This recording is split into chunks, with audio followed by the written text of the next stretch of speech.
I remember the 4th of July in Show Low was bigger than Christmas.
Show Low was founded in 1870.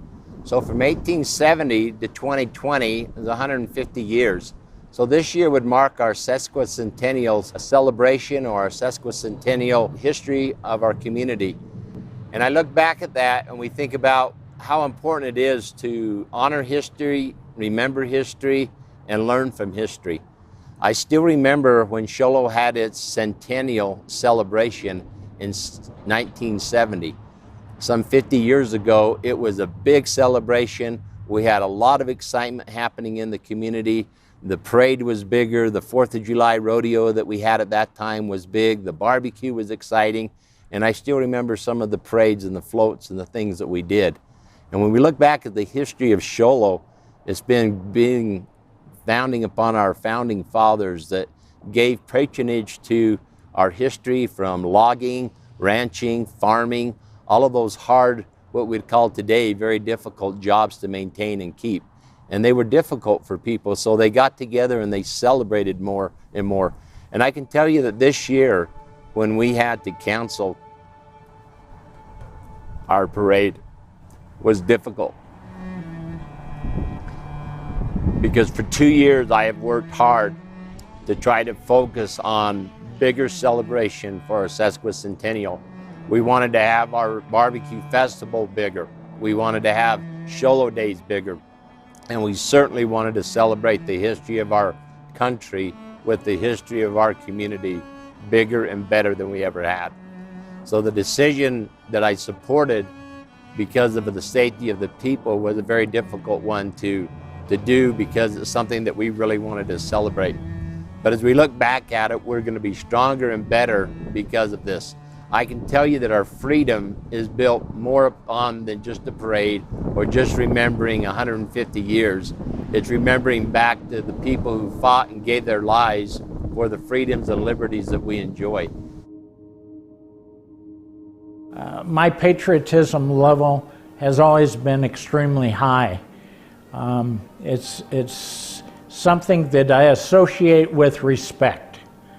And it starts with respect for God, our Father, and goes to respect for the flag and standing up for the flag, and acknowledging what the flag means to us and how many people have died and how many people have given so much so that we can stand on the 4th of July and watch a parade. Not to mention, all year long, do various things that we do as a community. So, yeah, respect, in my estimation, is key for patriotism.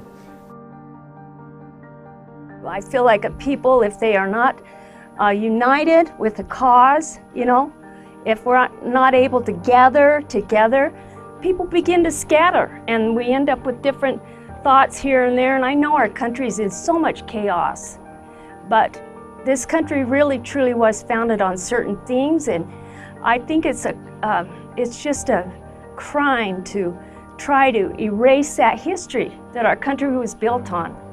You know, there are things wrong in our country, but it doesn't mean we need to just demolish everything. We forget what we learned when we take everything away from our past. We forget that. So I really miss the days of gathering, you know, and national anthem and flag raisings, and I miss those days.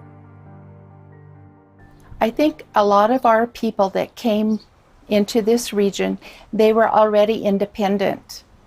So when Independence Day arrived on July 4th, it was natural for them to come together and celebrate that independence, because they knew firsthand what it was like to live in independence.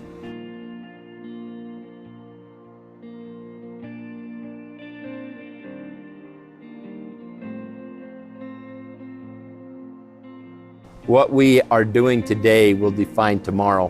What we have about our history, about the celebration that we're going to have next year and the years going forward. It's interesting that very rarely have we ever canceled the parade, if ever. And we've canceled fireworks once or twice. But I want you to tell you that we're going to look back at some of the things that have happened, some of the great successes of some of the parades and things that went on. I want to tell you that I have a memory of a parade, and it's kind of dear to my heart. Was many years ago we were supposed to ride in this particular parade and turn the silver dollar inside it. And it was an old loader that was covered over. And we got to about where Bill's Bar used to be. And at that point, we were overcome by the fumes in that. And the person that was in that with me was Bill Rawlings, who recently passed away. And by the time they got down to where the bank is now on the corner, Bill had basically passed out. And so they ripped off the cover and they took him to the hospital. You know, parades are something that I will always remember that experience. There's nothing more exciting than to stand at attention when the flag is presented at the beginning of a parade, to see all of America come together and all of the citizens to come together.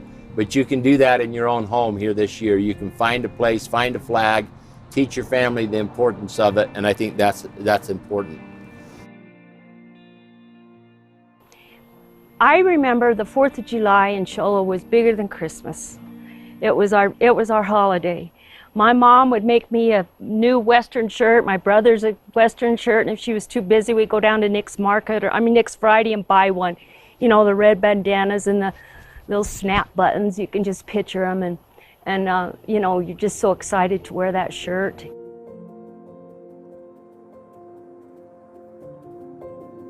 As police chief, I was able to lead the parade, and I did for 20 years in police car. And it was exciting. That was always a top thing for me in the year, to have the parade.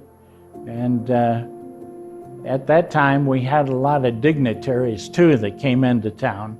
And so you had a combination of dignitaries, people that had been around the community for a long time, there with the dignitaries, and then the parade itself.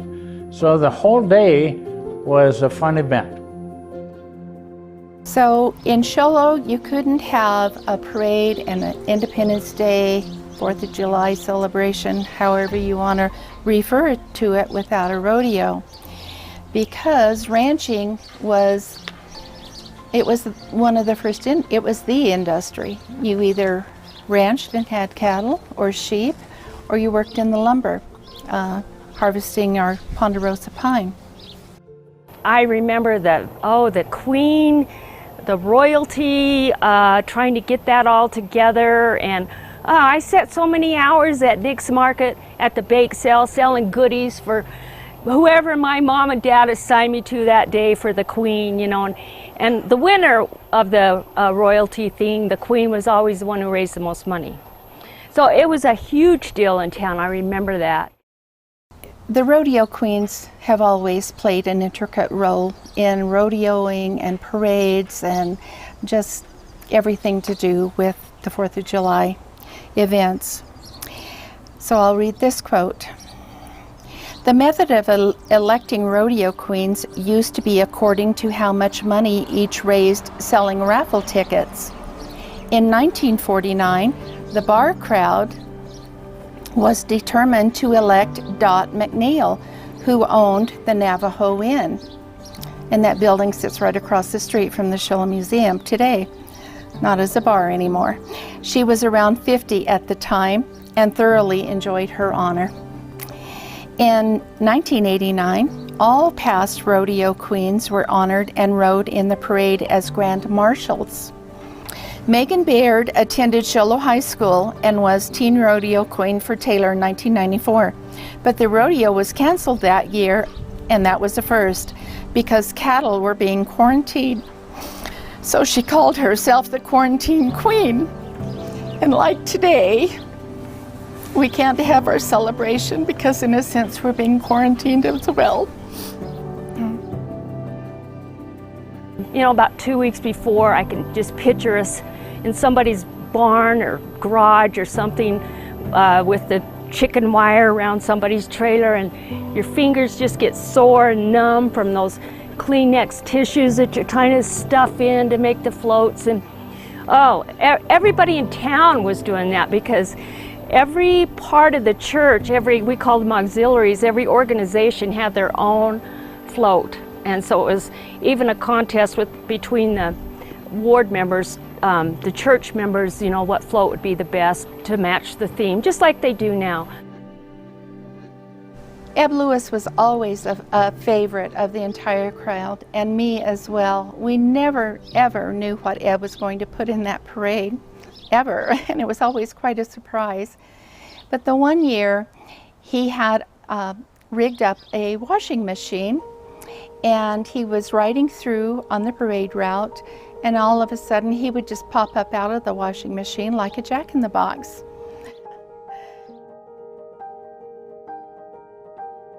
We're going to have the opportunity of watching fireworks. And I think fireworks are magical. They're magical for children. They're magical for all sorts of things. The explosions, the sounds, the beautiful lights, the colors. And we live in a great place that we do that, but we need to stay safe. You know, it's one of the things that one spark can cause a forest fire. One spark can do something that's bad. One word can never be taken back from another person, and it's always can be remembered. So we need to be careful with those sparks that we're so quick to shoot out and to fly. But may we stand united as we watch the fireworks, as we look at the beauty, and look a little bit about inward. Where is the beauty that we see? Where is the beauty of our community? It's in its citizens. And I thank each one of you. I want to tell you that may God bless you.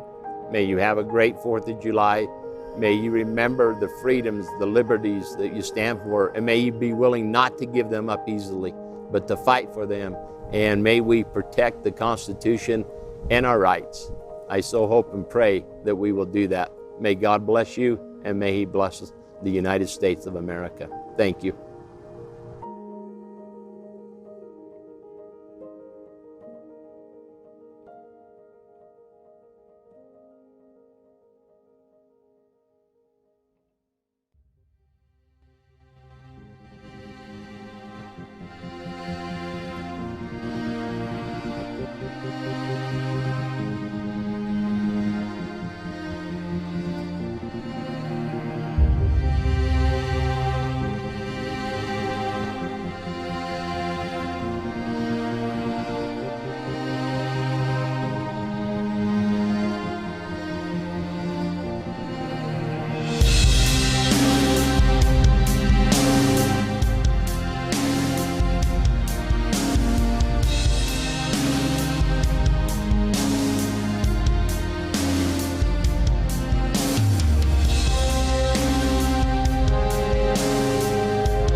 much we disagree, I decided to surround myself with those who think like me. But all these colors that divide us, all these differences we spy, maybe form a true foundation. In the end, it seems so slight. 'Cause every face tells me a story that's part of my history.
grandpa's best friend today.